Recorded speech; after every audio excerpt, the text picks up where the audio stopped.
Hey, welcome back to another edition of Everything Football 62. I'm your host, Jonathan Big Tex Johnson, a.k.a. Uncle Tex, a.k.a. Professor Tex.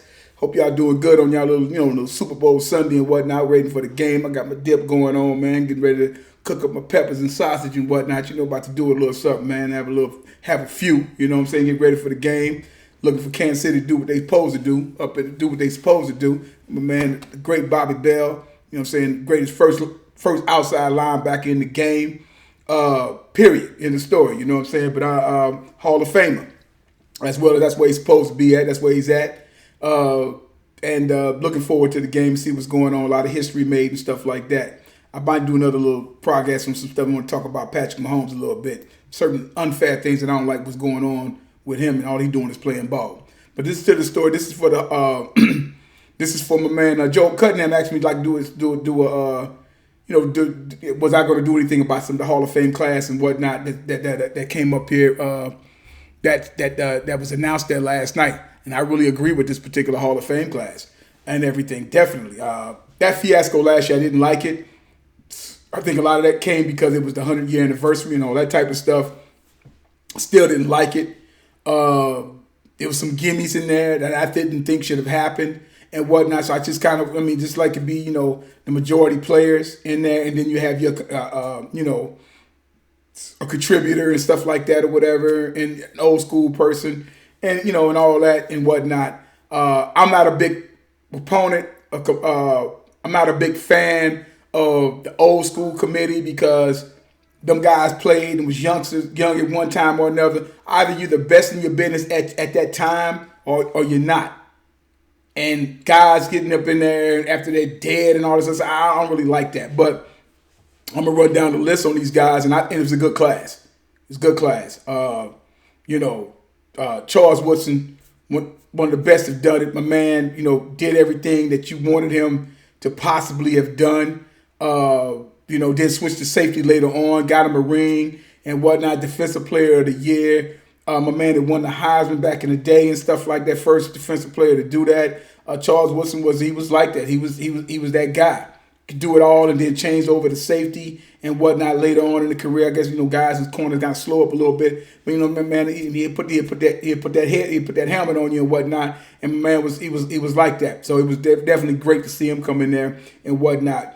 I think the whole thing about with Tom Flores in there and whatnot, getting into the Hall of Fame, should have happened a while back, in my opinion. You're talking about someone, I think he's all in all, he goes 97 and 87. Okay, he was 83 and 53 with the Raiders, right? That's 610%, basically, I think, winning percentage and whatnot. 2 Super Bowls, first to sit up there in the first to go in as a wild card and win. I think they did that with Super Bowl 15 against the Eagles and whatnot. Then that masterful Super Bowl a couple of years later, I think 17 or 18, whichever Super Bowl that was, with Marcus Allen doing his thing, Jack Squarick, and that's what put it out. I remember that game. I was a sophomore, and I remember sophomore in high school. I remember my homeboy, my childhood partner, right? His Uncle Kermit. Uncle Kermit. We call him Uncle Kermit. And he was like, oh, yeah, him and my dad like, oh, Big John Reagan. They wouldn't call him John Reagan. They called him Big John Reagan. I don't know why they call that man Reagan for it, but they called him John Reagan.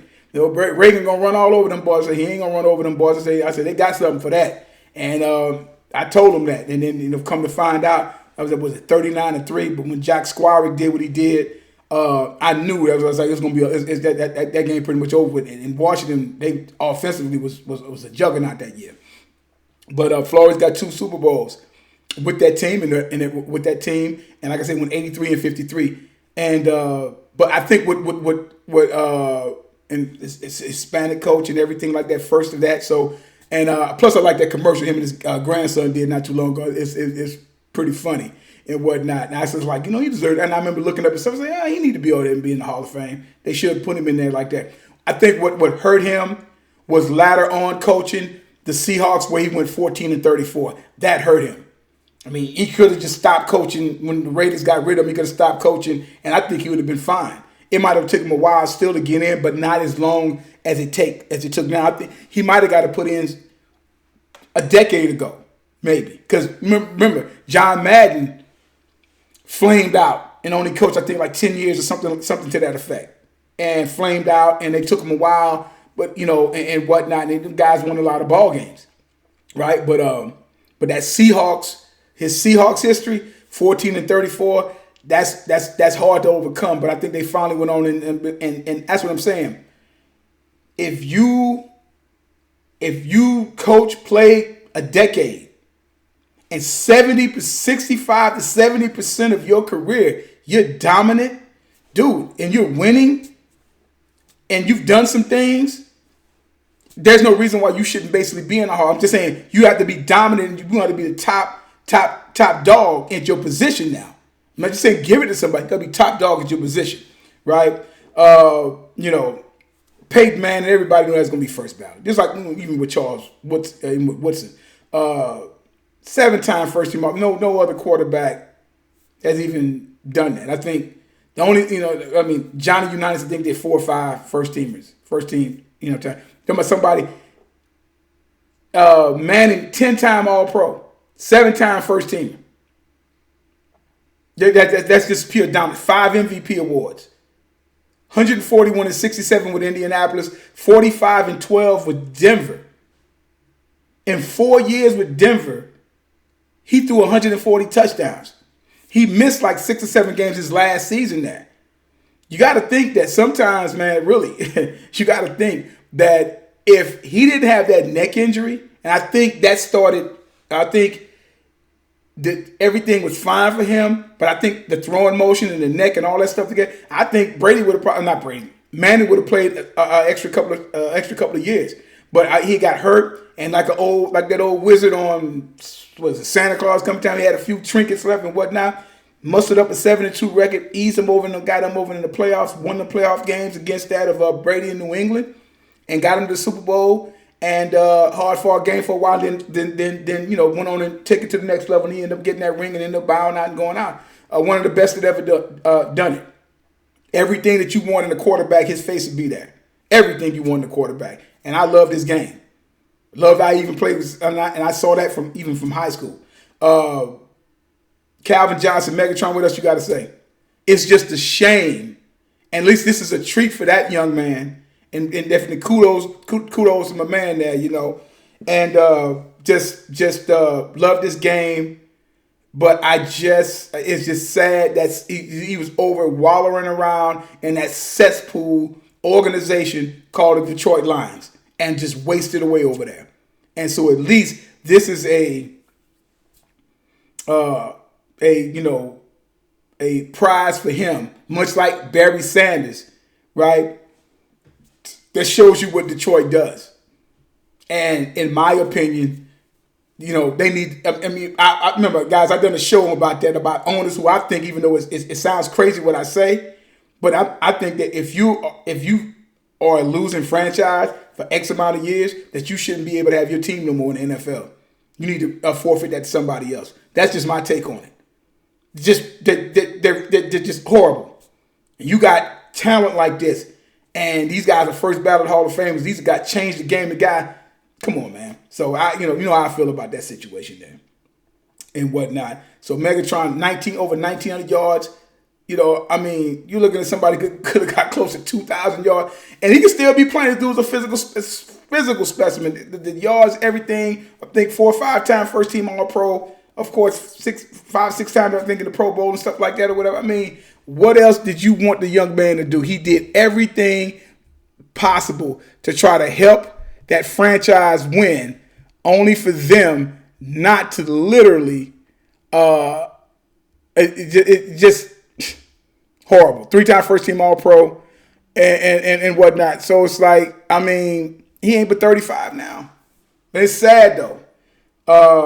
Alan Faneca, Pittsburgh Steelers, should have been in there. He should have been in 2016. He should have been the first ballot Hall of Famer. You're talking about somebody that played at the same time, all-decade team, all 2000 team, all-decade team.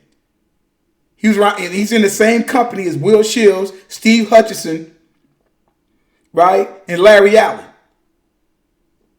This man, look at it this way, and this is what I said. Look at it this way. If you play 10, 12, 13 years, and you're an all-pro 8 years out of that. 75-80% of your career, you was the best in the business, and you won a Super Bowl, and you was an all-decade team. What else do you want him to do? If you do that, that's automatic first ballot Hall of Famer stuff.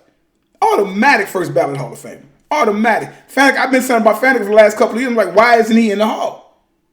Why? He's won all-decade team, 8-time All-Pro, 6-time first-teamer, in a 12, 13 years run.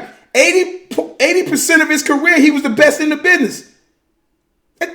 What else is he supposed to do?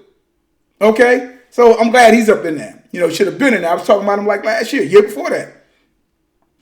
John Lynch, kind of surprising, but fitting.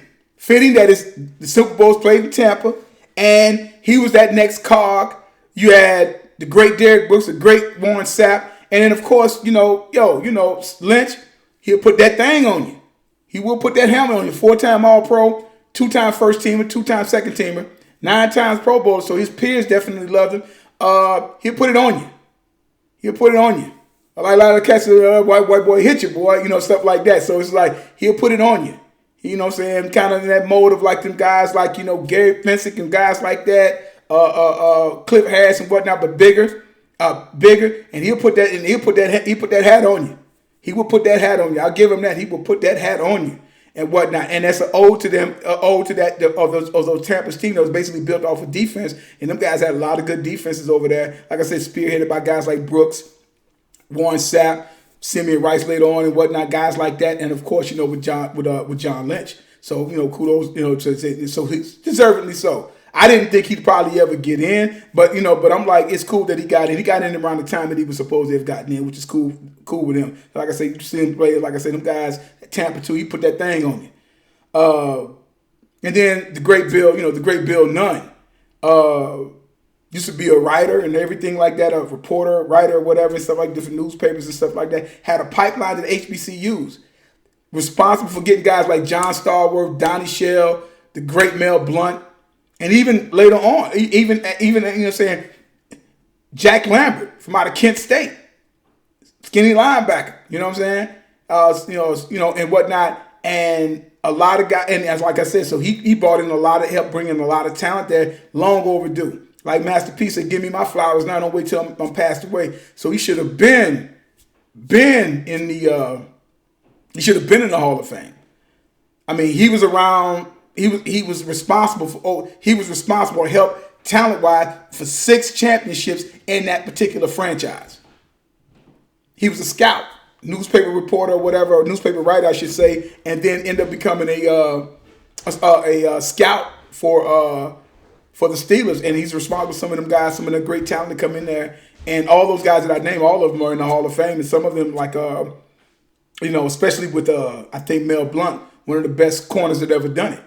So that's definitely a feat to show. And what's funny is I didn't even realize that he's the father of other Bill Nunn who actually played Radio Raheem and Do the Right Thing. I didn't know that was his son. Didn't even know that, man. Just found that out a few minutes ago. So that's wild and whatnot. That's really wild. So it's like, who knew? You know what I'm saying? But you did see them. They basically look alike. So yeah, the Hall of Fame class, I definitely was happy with it. I'm still a little ticked that Chuck Howley isn't in it. It would have been fitting for Drew Pearson and Chuck Howley to go in at the same time, insofar as just because they waited so long. But like I said, with Drew Pearson, like I said, should have been, if it's Lynn Swann, John Stallworth in the Hall of Fame, he's supposed to be in the Hall of Fame. Cliff Branch should be in the Hall of Fame. You know what I'm saying? So glad to see that. Like to see Chuck Howley finally get in, one of the best in the business. Put that outside linebacker on the map, along with him and guys like the great Bobby Bell and whatnot. And he should be in there. First defensive player ever to get to ever win a Super Bowl MVP. And like I did a show on that on him and what he did in those 2 games. He has a ring in those 2 games in the Super Bowl. And you're talking about somebody who has 3 or 4 interceptions in those 2 games, fumble recoveries, yardage, tackles. And he was like a 5-time, 6-time Pro Bowler, 5-time All-Pro first team. Come on, man. And his defense, and he was on the Cowboys, and his defense was one of the tops in the league. Come on, man. But, neither here nor there. But yeah, they give it to you like that, man. So yeah, I was pleased with the Hall of Fame process. Be interesting to see if Rondé Barber gets in. He's a nice little cog in that too. But yeah. So that that's my take on that, man. That's my take on that. Tell you guys all the time, you know what I'm saying? There is no greatest of all time. There's no GOAT. Longest time still going on. As well as like numbers don't lie and get emotional. People do. I'll probably be back a little bit later on, man. But I definitely like the Hall of Fame class this year. You guys have a good one, and I may probably come back.